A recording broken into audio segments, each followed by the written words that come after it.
स्वास्थ्य के बजट में भी 139% की वृद्धि नरेंद्र मोदी सरकार ने करी है। पिछले 8 वर्षों में 4,85,000 करोड़ रुपया खर्च किया गया। MBBS की सीटों में 93% वृद्धि और पीजे की सीटों में 100% वृद्धि कर डॉक्टर की संख्या को दुगना करने का काम नरेंद्र मोदी सरकार ने किया है। मान्यवर, इतना ही नहीं, ढेर सारे विषय मेरे साथियों ने बहुत बताया। मुझे अभी मणिपुर पर भी बात करनी है। मान्यवर, नरेंद्र मोदी जी ने समग्र विश्व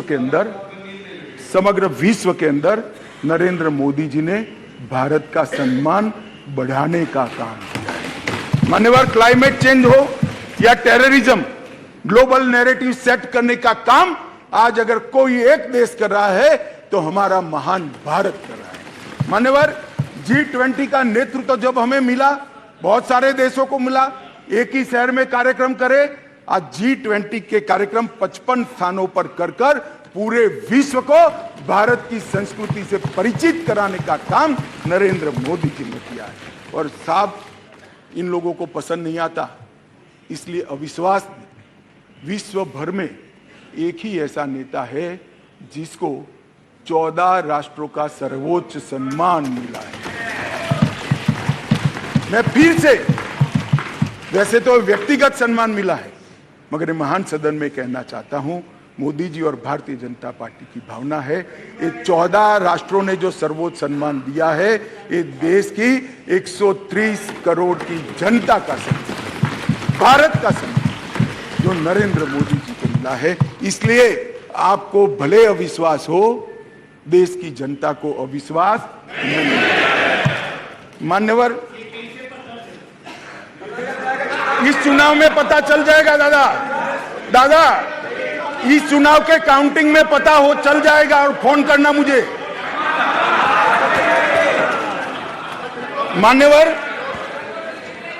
मान्यवर, देश की सुरक्षा, यूपीए की सरकार थी, 2004 से 2014 तक चली। आए दिन आतंकवादी घुस जाते थे, आलिया मालिया जमालिया घुसते थे और जवानों के सर काट कर ले जाते थे। और इस सदन के अंदर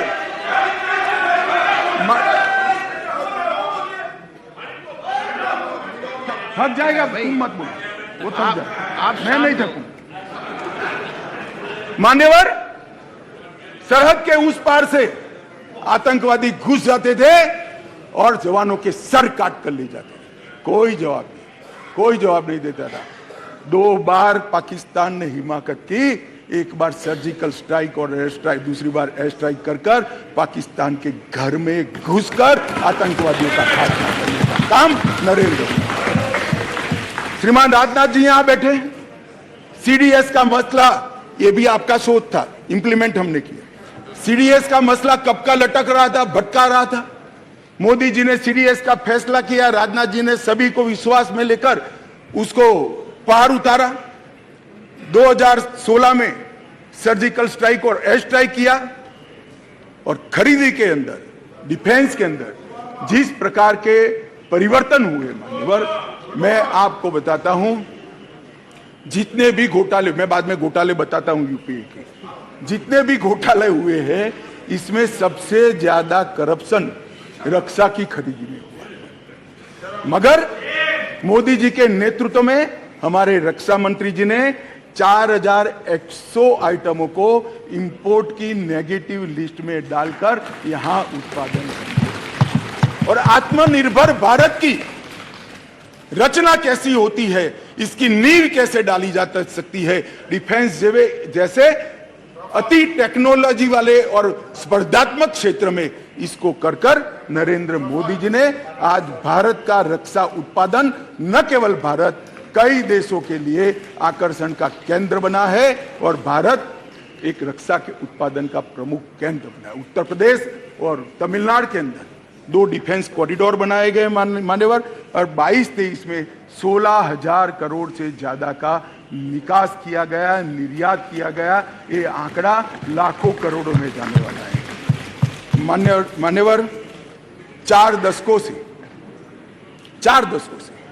श्रीमती इंदिरा गांधी जी प्रधानमंत्री थी तब से देश का सेना का जवान, चाहे सर्विंग हो चाहे रिटायर्ड हो, वो one pension, one rank one pension की मांग करता है। सब भागते थे।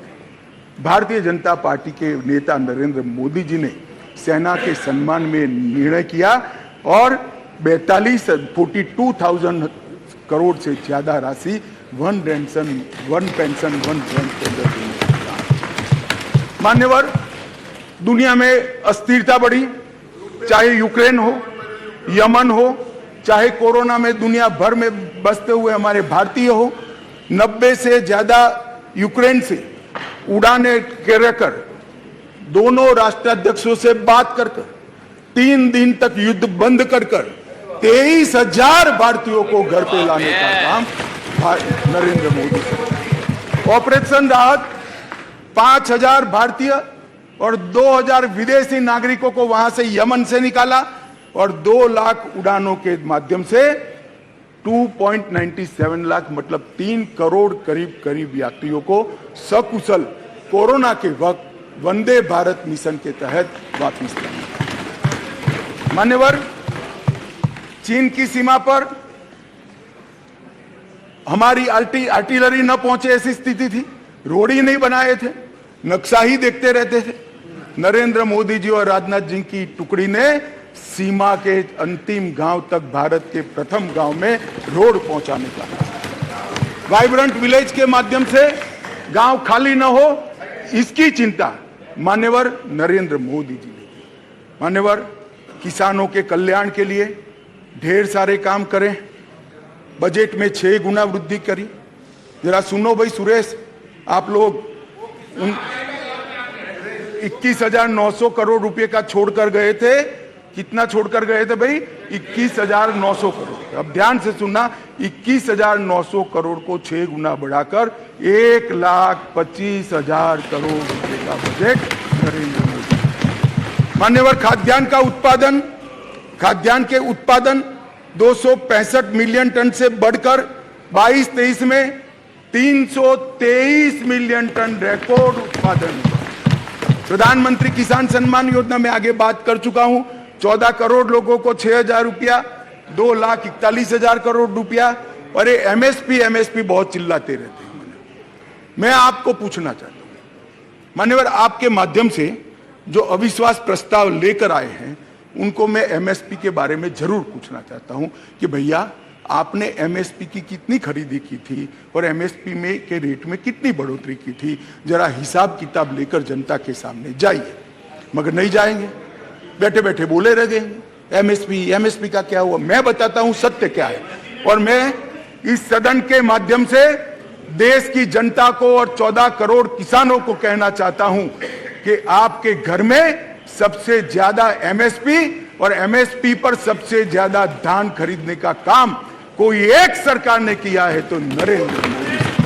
मान्यवर, धान की खरीदी पहले ध्यान से सुनना, सभी सभासदों को मेरा विनती है, ध्यान से सुनिए। धान की खरीदी 475 लाख मैट्रिक टन मनमोहन सिंह जी ने अपने अंतिम साल में की। मैं फिर से आंकड़ा बोलता हूं, 475 लाख मैट्रिक टन। नरेंद्र मोदी जी ने अंतिम खरीदी 896 लाख मैट्रिक टन, 88% की वृद्धि। मान्यवर, और लाभार्थी किसान पहले 76 लाख थे, अब 1,31,00,000 लाभार्थी किसान। मान्यवर, गेहूं की खरीदी एमएसपी पर खरीदी, इसके अंदर मनमोहन सिंह जी और इनकी यूपीए की सरकार 251 लाख मैट्रिक टन छोड़कर गए थे, 251 लाख मैट्रिक टन। अब नरेंद्र मोदी जी ने 251 लाख मैट्रिक टन से बढ़ाकर 433 लाख मैट्रिक टन पहुंचाने। और पहले गेहूं 20 लाख किसानों का खरीदा जाता था, अब गेहूं 43 लाख 43 लाख किसानों का खरीदा जाता है। मान्यवर, मोदी जी ने कहा कि किसानों की आय 2 गुनी करेंगे। हमारा मखौल उड़ाते थे, अभी भी उड़ाते हैं, शायद 5 साल बाद भी उड़ाएंगे। समझ नहीं पड़ी है। मान्यवर, हम कहते थे कि हम किसानों का आय 2 गुना करेंगे, हमारा मजाक उड़ाया जाता। अब मैं बताता हूं मान्यवर, मोदी जी ने निर्णय कर दिया कि किसान की आय से, मतलब खर्च से, लागत से 50% कम से कम एमएसपी रखेंगे। ये बहुत बड़ा ऐतिहासिक किसान हिस्से से निर्णय। मान्यवर, धान की एमएसपी जो 1310 थी, मैं फिर से एक बार ध्यान आकृष्ट करना चाहूंगा, मनमोहन सिंह जी, यूपीए सरकार, जिनको हम पर अविश्वास है, वो यूपीए सरकार धान के एमएसपी 1310 छोड़कर गई। कम खरीदते थे मगर रेट 1310 था, हमने ज्यादा खरीदा और उसके दाम को भी 1310 से बढ़ाकर 2040 कर दिया। मान्यवर, गेहूं 2013-14 में 1400 रुपया एमएसपी छोड़ कर गए थे डॉक्टर मनमोहन सिंह, यूपीए, और आज 2013-14 में 1400 से बढ़कर 2125 रुपया एमएसपी का मिला। हमने गेहूं ज्यादा भी खरीदा और गेहूं का दाम भी ज्यादा दिया। मान्यवर, ये ना ही किसान हितैषी है, ना एक गरीब हितैषी है, ना एक पिछड़ा हितैषी है। उनको अपने परिवारों के अलावे किसी का ध्यान नहीं है। और इसलिए मोदी जी ने आज कहा है, 9 तारीख को आज कहा है, 9 अगस्त को, परिवारवाद ट्वीट, भ्रष्टाचार और तुष्टीकरण।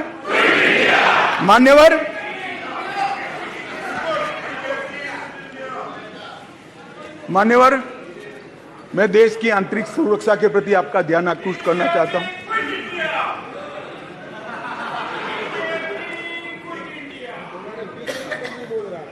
भाई, अभी भी सत्यता स्वीकारो, नहीं तो जो होए उसके भी आधे हो जाओ। मान्यवर, मैं देश की आंतरिक सुरक्षा के प्रति इस देश की जनता का आपके माध्यम से, महान सदन के माध्यम से, मान्यवर, पीएफआई कई सालों से देश को तोड़ने की, देश की जनसांख्यिकी बदलने की और देश के अंदर आतंकवाद के बीज बोने का काम कर रही थी।